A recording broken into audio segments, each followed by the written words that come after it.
The mansion loomed, a gnarled silhouette against the bruised sky. Iron gates, twisted and rusted, stood open like a predator's jaws. Ethan stopped the car. A chill, sudden and sharp, cut through the summer night. "Are you sure about this, Claire?" Claire, ever the optimist, smiled. "It's perfect for flipping, babe. Just needs a little love." Her hand, small and warm, found his. "Don't worry, we'll be out of here before you know it." The house watched. Ethan wasn't convinced. He could feel it, a presence, cold and hungry. This house, it wasn't meant to be loved. It was meant to be feared. Dust motes danced in the pale beams of their flashlights. The air, thick and stagnant, smelled of decay and forgotten things. Ethan coughed. "Hello?" Claire's voice echoed, swallowed by the oppressive silence. They explored, each room a testament to a forgotten grandeur. Faded portraits stared down from the walls, their eyes hollow and accusing. Ethan swore he saw one blink. A low whisper slithered through the hallway. Ethan spun around, heart pounding. "Did you hear that?" Claire, pale but resolute, shook her head. "Just the wind, babe. Come on, let's check out the attic." The house held its breath, waiting. The attic was a cavern of shadows and cobwebs.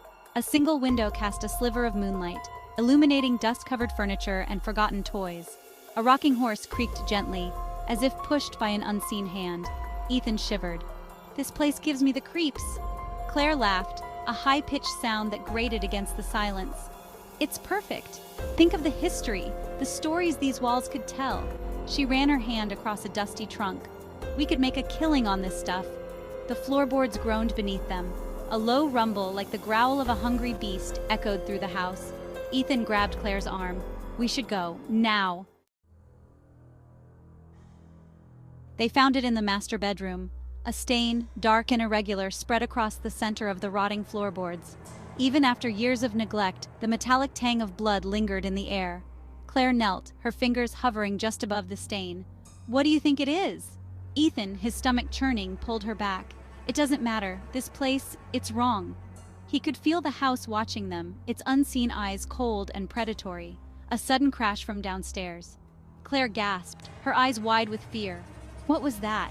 Ethan drew her close, his voice a low murmur. "We need to get out of here. Now." Section 5. The screams begin. The hallway stretched before them, seemingly endless in the flickering light of their single remaining flashlight. The shadows danced, twisting into grotesque shapes that whispered threats they couldn't quite hear. Then came the screams.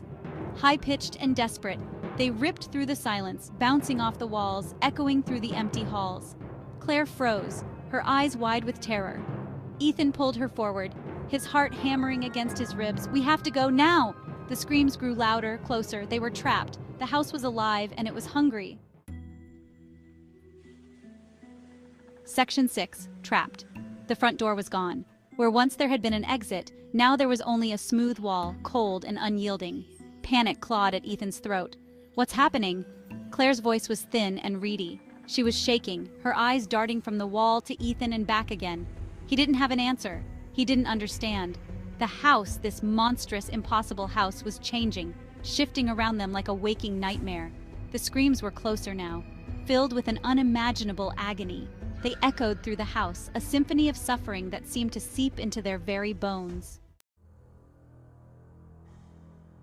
Section 7. The Mansion Awakens. The walls pulsed, a low, rhythmic throbbing that vibrated through the floor and up their legs. The air grew thick, heavy with the metallic scent of blood and the cloying sweetness of decay. Claire stumbled back, her hand flying to her mouth. "It's alive," she whispered, her voice hoarse with terror. "The house, it's alive." Ethan didn't need to be told. He could feel it now, the malevolent consciousness that permeated every inch of the mansion. It was ancient, powerful, and infinitely hungry. The screams reached a crescendo, then abruptly cut off, replaced by a silence so profound it was deafening. Ethan and Claire were alone. Prey. Section 8. Devoured.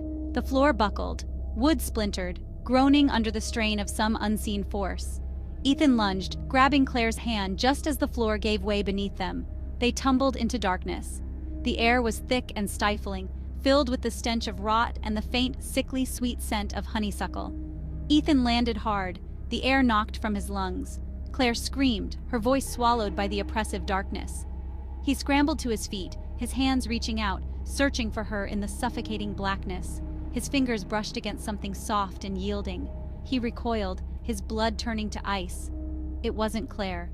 It was something else, something cold and lifeless and utterly wrong. Section 9. A Ghastly Discovery.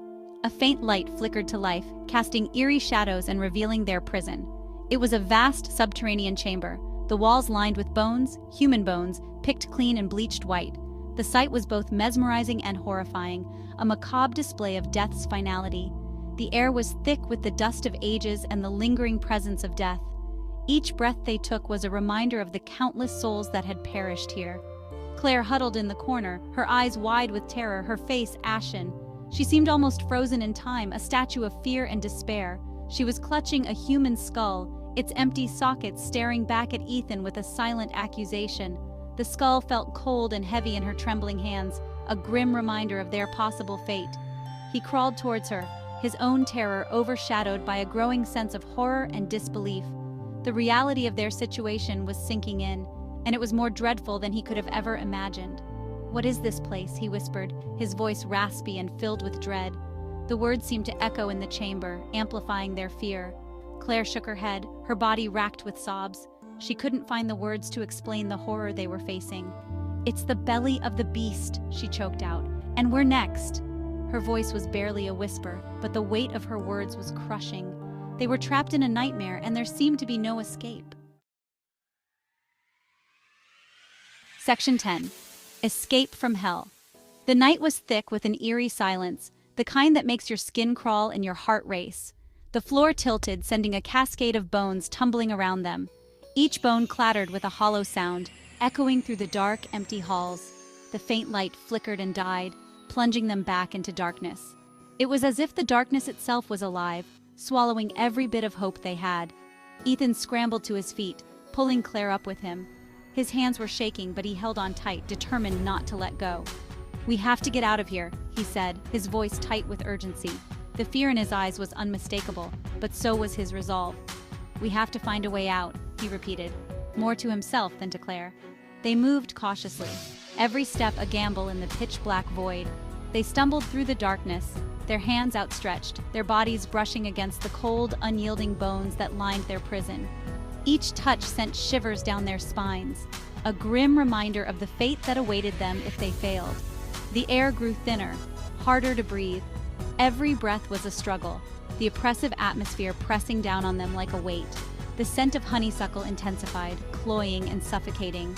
It was a cruel contrast to their dire situation, a sweet smell in a place of death. And then, through the darkness, Ethan saw it. A tiny flicker, barely noticeable, but it was there.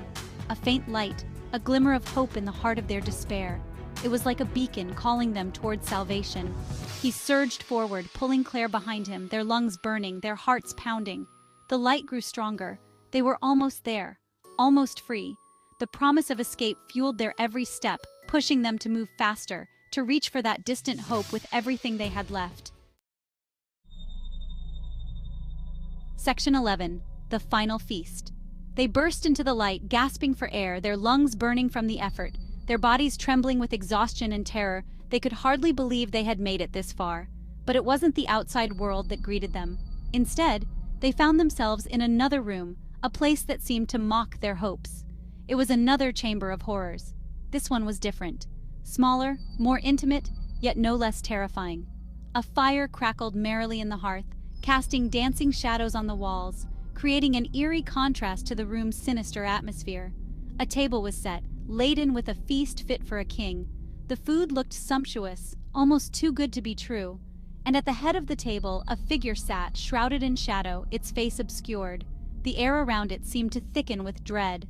"Welcome!" a voice boomed, deep and resonant, echoing through the chamber. "Dinner is served." The words hung in the air, heavy with ominous intent. Ethan and Claire stumbled back, their eyes widening in horror as the figure rose from its chair. Their hearts pounded in their chests. It was then that they saw its face, or rather what remained of it.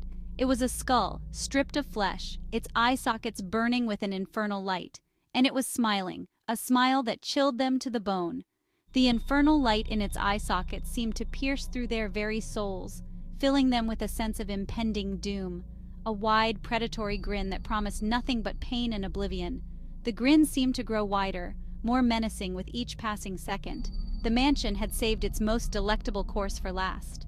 The final feast was not just a meal but a prelude to their ultimate fate.